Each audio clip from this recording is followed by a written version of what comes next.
Bonjour à toutes et à tous et bienvenue au Cryptos Technical Briefing de ce mardi 4 octobre 2022. Je sais quand le cours du Bitcoin fera son point bas. J'ai identifié 5 raisons majeures, 5 sources qui feront que le marché crypto fera son point bas. Mais dans quel timing et à quel prix? Eh bien, nous allons en discuter. Alors, bienvenue, chers amis, je suis content de vous retrouver comme chaque mardi. Au passage, n'hésitez pas toujours à visiter la description, j'en parle comme ça c'est fait, juste en dessous par ici, où vous avez le lien vers notre bouquin, vers notre groupe privé, et puis notre site internet aussi, où vous avez ici par exemple un excellent article, oui, on fait l'accord, sur Crédit Suisse, banque majeure suisse mais internationale, qui est en difficulté depuis de nombreuses années et qui va, d'ici la fin du mois, proposer un plan de restructuration. Bref, cela montre que les difficultés ne concernent pas que le marché crypto, mais aussi la finance traditionnelle. Je vous invite à regarder ce superbe article. Alors, je sais quand le cours du Bitcoin fera son point bas. Bien naturellement, je n'ai pas de boule de cristal. Mais il existe un certain nombre de facteurs qui feront qu'il se stabilisera. Il y a des risques aussi à écarter. Alors, je vais commencer par ça, et ensuite, on fait comme d'habitude, l'analyse technique, Bitcoin, ETH, BNB, et c'est Cake, le quatrième token, cette semaine, partout des figures de compression, partout un marché crypto qui en septembre m'a étonné dans sa capacité à résister à la pression du marché action, à résister au nouveau plus haut annuel du dollar américain, et maintenant que le dollar commence à consolider, et maintenant que les rates commencent à diminuer, et maintenant que le marché action rebondit, est-ce qu'il va nous déployer sa force ou pas? Car ça serait complètement inutile d'avoir résisté en septembre, si ce n'est de ne pas ensuite profiter de ces facteurs de rebond cross-asset. Alors, on verra. Moi, je reste extrêmement prudent. N'oubliez pas que nous sommes dans un contexte où à tout moment, une nouvelle peut venir bouleverser l'action des prix. Je vous parlais à l'instant de Crédit Suisse, où vous avez ce très bon article écrit sur le site cryptost.fr. Mais cela peut venir aussi de la géopolitique. La fameuse, ce que j'appelle la boîte de Pandore nucléaire. Une fois qu'elle est ouverte, c'est terminé. Mais peut-être qu'elle ne sera jamais ouverte et puis un jour perdue et enfouie quelque part. Bon. En tout cas, voici, chers amis, 5 facteurs qui vont permettre, 5 timings du futur bottom du cours du Bitcoin. Je ne suis pas en train de dire, loin de là cette idée que le cours du Bitcoin est en train de faire son point bas majeur sur le support de 18 500, 19 000 $. Je ne suis pas en train de dire qu'il faut maintenant acheter les cryptos pour viser la terre. Je vais vous donner 5 sources. Lorsqu'elles seront un jour rassemblées, lorsqu'elles donneront le feu vert, oui, on aura le point bas majeur. C'est parti. Alors, source, raison, timing numéro 1 du point bas futur du marché crypto. Timing numéro 1. Un point haut de long terme du dollar américain. C'est quelque chose dont je vous parle régulièrement chaque semaine. Et j'insiste à nouveau. Je vous montre pour cela le graphique de long terme du dollar américain face à un panier de devises. Écoutez, j'ai étudié les flux aux États-Unis, les flux sur les ETF métaux précieux, par exemple gold et argent métal, les flux sur les ETF crypto. S'il y a eu une décollecte ces derniers mois sur ces ETF, lorsque vous interrogez la haute finance américaine, c'est uniquement la hausse du dollar. La grande majorité de l'AUM, l'asset under management, est là-bas. Le point haut du dollar sera le point bas du marché crypto, sauf signe noir ou fait exceptionnel. Ça, c'est la raison numéro 1. Donc, quand est-ce que le marché crypto fera son point bas? Voilà ma première réponse. Quand le dollar fera son point haut. Alors maintenant, quand est-ce que le dollar fera son point haut? Mes amis, à vous de pratiquer l'analyse technique. Moi, je vous donne mon point de vue maintenant. Alors, l'a-t-il fait? Écoutez, on rentre en consolidation, c'est certain. On a atteint des niveaux extrêmes. D'ailleurs, c'est un trade dit crowded. En septembre, le positionnement acheteur sur le dollar US a atteint un extrême historique. Le réservoir des acheteurs est rempli. Lorsqu'un réservoir est rempli, imaginez un réservoir, une cuve, un tonneau. Lorsqu'il est historiquement rempli, qu'il atteint son niveau extrême, qu'est-ce qui se passe si vous continuez à remplir ? Il se vide. Bon, voilà. C'est ça la pratique de l'analyse du sentiment de marché en analyse technique. Le dollar US, je ne sais pas s'il est en train de faire un truc de sommet comme ici en 2002 ou comme ici en 2015. Mais en tout cas, il va consolider à court terme. Je surveille en daily cette zone. Si on casse ça, le marché crypto va s'envoler.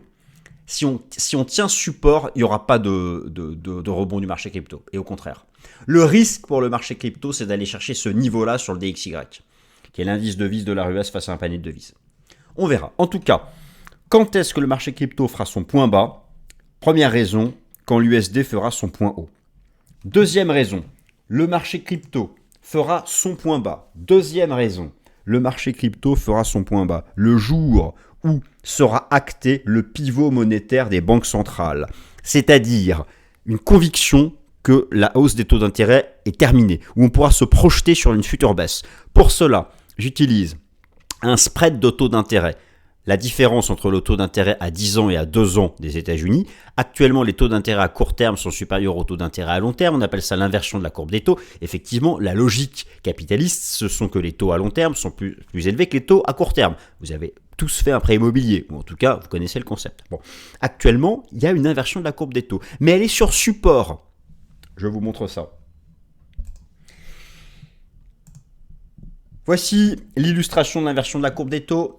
Alors actuellement, elle est inversée car le taux à 2 ans des États-Unis est supérieur au taux à 30 ans et aux 10 ans, ce qui est une aberration. Mais historiquement, j'ai construit ici en marron la différence entre le 10 ans et le 2 ans. Lorsque la différence est inférieure à 0, le taux à 2 ans est supérieur au taux à 10 ans. On fait des maths de base là, je ne perds pas de temps. Regardez où nous sommes. Nous sommes revenus sur un support de 40 ans. Peut-être que nous sommes proches du timing d'un rebond. Et il faut redépasser 0 pour mettre fin à l'inversion de la courbe des taux. Le marché crypto fera son point bas. Quand est-ce que le marché crypto fera son point bas ? Le jour où sera acté, avec une forte probabilité, la fin de l'inversion de la courbe des taux.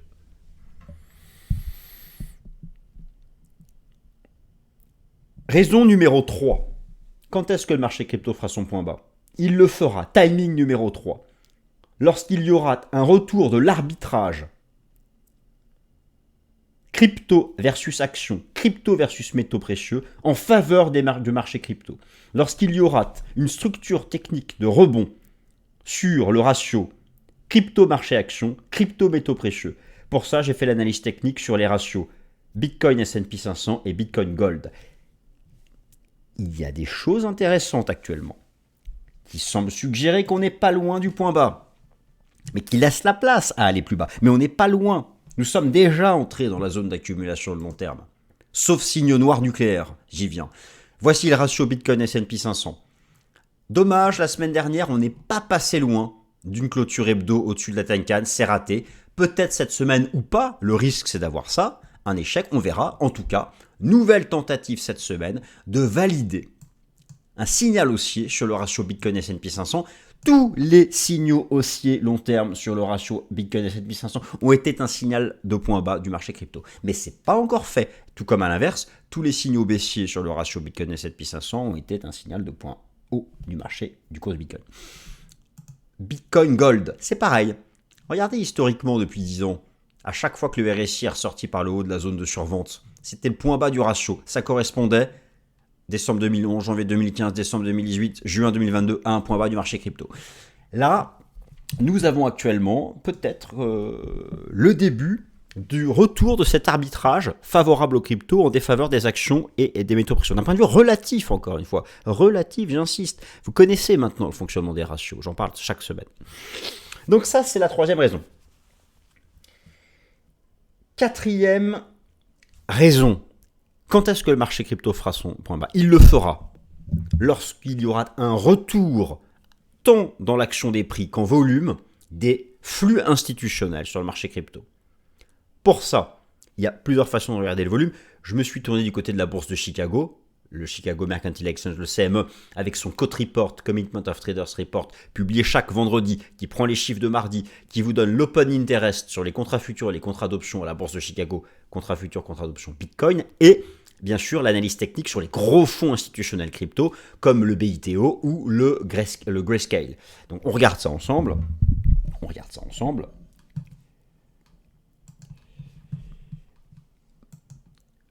Tout d'abord, le Cote Report, le Commitment of Traders Report de la bourse de Chicago, je relève, il y a plusieurs intervenants. Moi, je m'intéresse, alors bien sûr, aux asset managers, mais eux, ils sont longs, depuis plusieurs mois, ils attendent. Mais surtout, les traders institutionnels, ceux des hedge funds, à fort effet de levier. Il y a, alors toujours davantage de vendeurs que d'acheteurs, puisque la position nette est encore négative, la position nette étant les shorts, les longs moins les shorts. Mais la position longue, depuis 2-3 semaines, il y a une inflexion haussière. Ça rappelle celle de 2020. On verra. Là, il y a quelque chose d'intéressant. Et voici l'analyse technique du Grayscale Bitcoin Trust. Bon.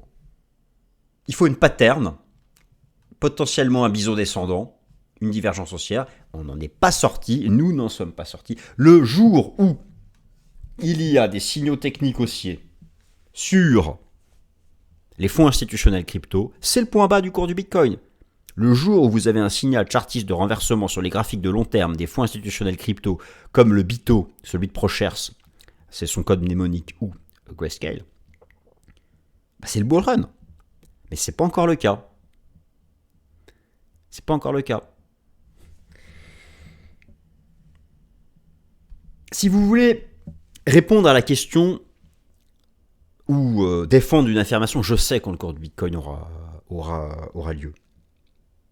Si vous avez mis votre ego de côté, la réponse ne sera pas le cours du Bitcoin fera son point bas à 18 000, à 15 000, à 12 000 ou à 10 000. Ça, vous êtes certain que c'est quelqu'un qui n'a pas réfléchi. Par contre, moi, ma proposition est de vous donner des facteurs global, cross-asset, contextuel, on peut appeler ça comme on veut, qui créeront le point bas du marché crypto, qui existe certes par rapport à ses propres fondamentaux, mais qui est encore sous l'influence des fondamentaux exogènes. Enfin, après ces 4 raisons, le marché crypto fera son point bas définitif. Si, première raison, il n'y a pas un ban mondial, maintenant je pense qu'il est tellement présent, notamment aux États-Unis, que c'est impossible. Mais concrètement, dans la vie réelle, impossible peut devenir possible. Restons toujours prudents. Et dans l'immédiat, y a-t-il encore un risque de panique, de décrochage ? Bien sûr.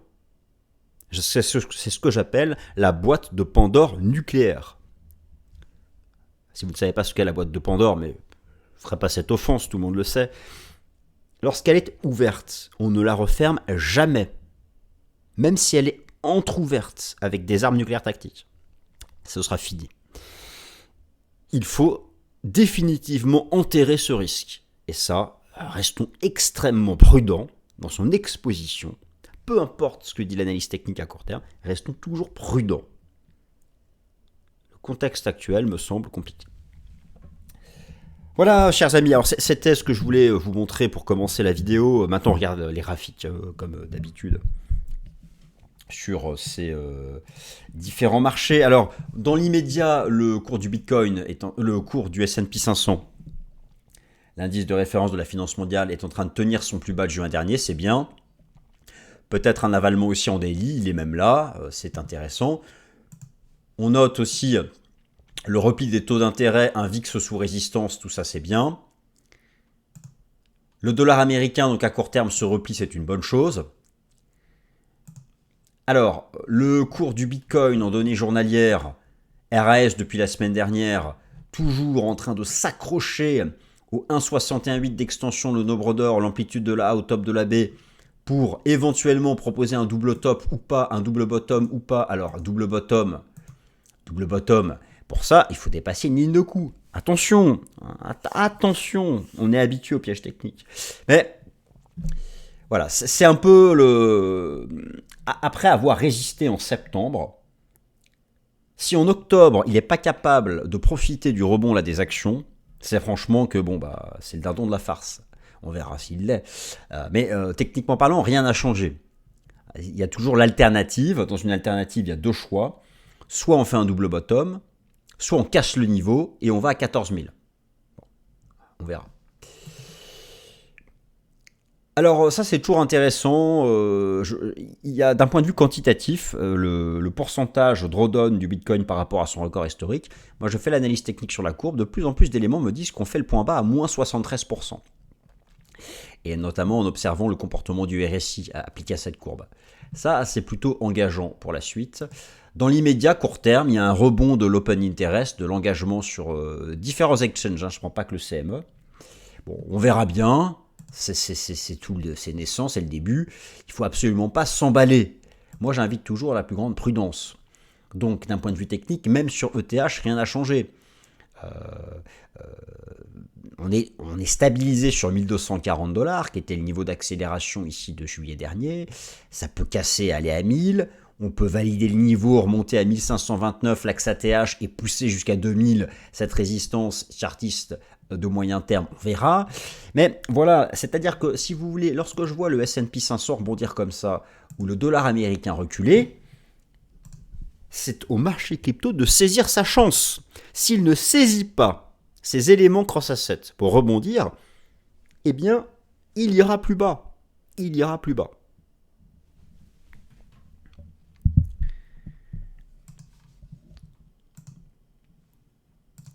Pour le BNB, le Binance Coin, c'est pareil, on tient. Alors, mollement, il essaye de sortir par le haut de cette compression. C'est pas un vrai signal de sortie. Ça, à tout moment, ça peut être réintégré. Mais c'est vrai que, comme je vous en parlais la semaine dernière, tant qu'on est au-dessus du support à 260 $, c'est boule. Mais ça manque de panache, ça manque d'engagement, ça manque de volume. C'est quelque chose qui reste très manquant, je trouve. Dans l'immédiat, est-on vraiment sorti par le haut? A-t-on vraiment une moyenne mobile simple à 50 jours en support? A-t-on vraiment un RSI 50 en support? L'avenir le dira. En tout cas, bon, on a un flux là qui est positif, mais qui manque d'engagement. Alors là, pour Cake, c'est quelque chose d'intéressant. J'adore ça, j'adore ce genre de pattern. Déjà, nous avons été longtemps sous l'influence d'un Death Cross. Moyenne mobile simple à 50 jours sous la 200. Intéressant de noter qu'avec le rebond estival, on a réintégré la 50 et qu'on reste à l'intérieur. Nous sommes dans une hyper compression. Une compression de long terme entre la moyenne mobile simple à 50 jours et la moyenne mobile simple à 200 jours. C'est la sortie de cette zone 85 qui donnera la prochaine direction. J'ai un biais haussier. Si par exemple je prends les enseignements du système Ishimoku ou l'analyse technique sur le RSI, j'ai un biais haussier sur ce token qui surperforme. Mais un vrai signal bullish serait de redépasser la 200 jours et de voir ensuite la MM50 dépasser la 200 jours, ce qu'on appelle un Golden Cross. En attendant, c'est neutre à l'intérieur de ces deux bornes. Voilà, chers amis, j'espère que cette vidéo vous a plu. Si c'est le cas, n'hésitez pas à vous abonner, à liker, à commenter, à partager. Merci à toutes et à tous. Passez une bonne semaine.